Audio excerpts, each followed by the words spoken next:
Sir అంటే చుట్టుపక్కల ఉన్న కంట్రీస్ చైనా ఎలాగూ చైనాకి ఇండియా అంటే అక్కసే, పాకిస్తాన్ కూడా అంతే. అండ్ ఇటు బంగ్లాదేశ్ కూడా కొత్తగా తనకున్న సమస్యలు తనకున్నాయి, ఇండియాతో హెల్ప్ పొందుతున్నా కూడా సమస్యలు ఉన్నాయి. సో వీళ్ళందరూ ఎలాగ వ్యతిరేకిస్తున్నారు ఇండియాని, ఇండియా మీద తమ అక్కసు వెళ్ళగక్కుతున్నారు, ఇండియా వేస్ట్ అనుకుంటున్నారు. ఈ నేపథ్యంలో మనం కూడా ఒక అడుగేస్తే ముందుకు పోలా, తప్పే ఉంది అనేటువంటి ఆలోచన ఏమైనా ఉందా నేపాలీస్ అంటే, ముఖ్యంగా బాలేంద్ర షా కానీ ఎవరికైనా? ఏమంటారు మళ్ళీ చెప్పండి ఒకసారి. సార్ బంగ్లాదేశ్ మొత్తం తగు పెట్టున్న చెప్పండి. తగు పెట్టుకుంటా ఒక్కసారి repeat. ఎస్ సార్ ఇప్పుడు చైనా ఉంది సార్, చైనాకి ఇండియాకి పడదు. అంటే చైనా ఎప్పటికప్పుడు ఇండియాని విమర్శిస్తూనే ఉంటుంది. అటు పాకిస్తాన్తో సరిహద్దు వివాదం ఎలాగా ఉంది, ఎప్పుడు ఆ విషయమే ఎత్తుతూ ఉంటారు వీళ్ళు. ఇటు బంగ్లాదేశ్ కూడా అంతే, ఇండియా మీద కొంచెం వ్యతిరేకంగానే, కొంచెం ఏంటి చాలా వ్యతిరేకంగానే ఉంటుంది. మరి ఈ నేపథ్యంలో ఇంతమంది వ్యతిరేకిస్తున్నప్పుడు నేను మాత్రం ఎందుకు కాకూడదు, ఖచ్చితంగా ఇండియా మీద కొన్ని ఆరోపణలు మోపాలి అని ఏమైనా నేపాల్ ముందుకు వచ్చిందా? అది కాదు, అది జనరల్గా అక్కడ ఇంటర్నల్గా వాళ్ళకున్న రాజకీయానికి భారతదేశానికి వ్యతిరేకంగా ఉంటే చైనా వాళ్ళని ఇబ్బంది పెట్టదు. ఓకే, అంతవరకు భారతదేశం తిరిగి ఏం చేయదు. చైనా చేస్తుంది వాళ్ళకి వ్యతిరేకంగా ఉంటే.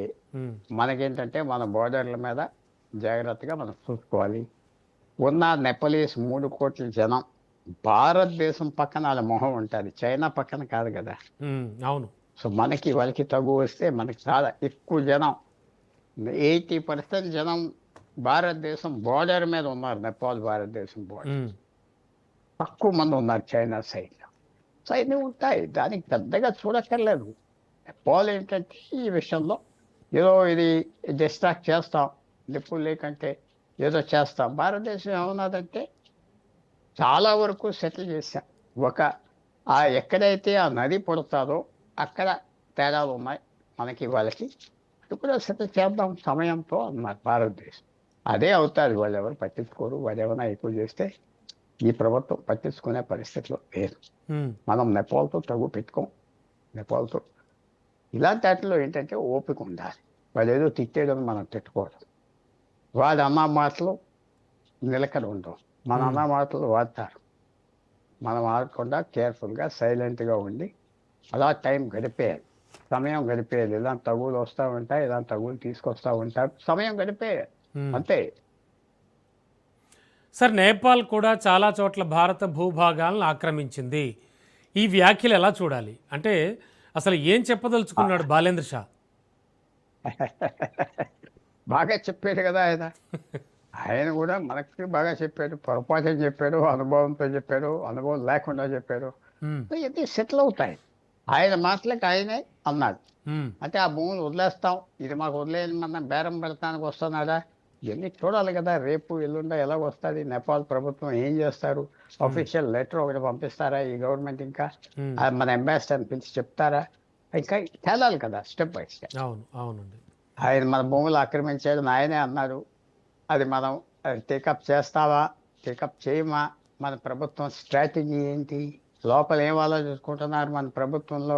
ఈ సబ్జెక్ట్ 20 సంవత్సరాలు 30 సంవత్సరాలు డీల్ చేసే ఆఫీసర్లు ఉన్నారు. ఈ చరిత్ర అంతా వాళ్ళకి తెలుసు. వాళ్ళ ఆలోచన ఏంటి, న్యూస్ పేపర్లు చూసి టీవీ చూసి మనం చెప్తున్నాం. లోపల రహస్యాలు ఏమున్నాయి, ఏ కాగితాలు ఉన్నాయి, మనకి బలం ఏంటి, మన బలహీనత ఏంటి. ఆ మినిస్ట్రీలో కూర్చున్న వాళ్ళకి 20 సంవత్సరాల బట్టి తెలుసు. వాళ్ళు ఒక్కోసారి బ్రహ్మాండంగా తెలివితేటలుగా చేస్తారు, ఒకసారి తప్పు కూడా చేస్తారు ఆఫీసర్. కానీ వాళ్ళకి తెలుసు పూర్వం నుంచి ఉన్న కథ. అక్కడ ఎవరు ప్లేయర్లు, ఈ నాటకం వేసేది ఎవరు ఇస్తున్నారు, బాలేంద్ర షాతో అమాయకతనంతో చేస్తున్నాడా, మూర్ఖతనంతో చేస్తున్నాడా, కసితో చేస్తున్నాడా, ఇవన్నీ మన ఎంబసీకి తెలుసు, మన ప్రభుత్వానికి తెలుసు. అన్నీ బయట పెట్టరు. సో మెల్లిగా డీల్ చేస్తారు. వాళ్ళ దగ్గర ఇన్ఫర్మేషన్ ఉంటుంది, మన దగ్గర ఇంత ఇన్ఫర్మేషన్ ఉండదు కదా. మన దగ్గర ఏముంటుంది, చరిత్ర ఉంటుంది. 1816లో ఒప్పందం ఉంటుంది, బ్రిటిష్ ఏమన్నారు ఒప్పందం ఉంటుంది. అలాగే చైనీస్ అని పిలవమన్నాడు, మెక్మోహన్ లైన్ అది చైనా మధ్యన టిబెట్ మధ్యన, భారతదేశం మధ్యన టిబెట్ మధ్యన 1914లో సెటిల్.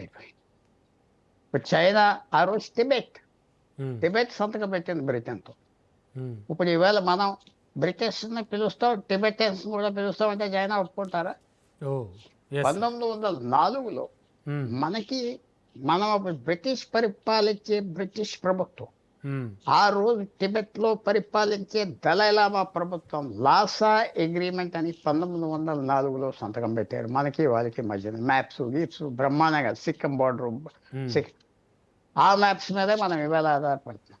సో మనం ఏమనగాలి, ఆ టిబెట్ రమ్మానండి, బ్రిటిష్ వాళ్ళని కూడా పిలుస్తాం, మీరు మనం కూర్చున్నాం పిలిస్తే చాలా బాగుంటుంది. చైనీస్ ఒప్పుకుంటారా? అవును సో ఏదో ఎస్ సార్ ఏదో అతి తెలివితేటలతో ఎలక్షన్ గెలిచాడు కాబట్టి ఆ అనుభవంతో అతను చేశాడు. ఎస్ సార్ అంతేగాని మీరు చూడాలి, భారతదేశం ఎన్నో విషయాలు మింగాలి జ్ఞాపకం పెట్టుకోండి. పాకిస్తాన్ విషయం, చైనా విషయం, నేపాల్ విషయం, బంగ్లాదేశ్ విషయం, అప్పుడప్పుడు శ్రీలంక విషయం అవునండి అవును అప్పుడప్పుడు మాల్దీవ్స్ విషయం. ఇది మింగాలి, అరిగించుకోవాలి, బ్రతకాలి. తప్పదు, వెళ్ళాలి ముందు. ఏదో ట్రబుల్ వస్తే తట్టుకుంటా పోవాలి, సమయం గడపాలి. మన దేశం కొత్త గవర్నమెంట్ వచ్చింది ఇంకా 80 సంవత్సరాలు అవ్వలేదు, దాదాపు 80 సంవత్సరాలు ఓ దేశంగా ఈ గవర్నమెంట్, ఈ పార్లమెంటరీ చాలా తక్కువ కాలం. పెద్ద దేశం 145 కోట్లు. సో చాలా జాగ్రత్తగా ఓపికతో చేసుకోవాలి, పట్టించుకోకూడదు. వాళ్ళ మంచి మాటలతో మనం డీల్ చేస్తా పోవాలి. లాంగ్ టర్మ్లో అది బెనిఫిట్.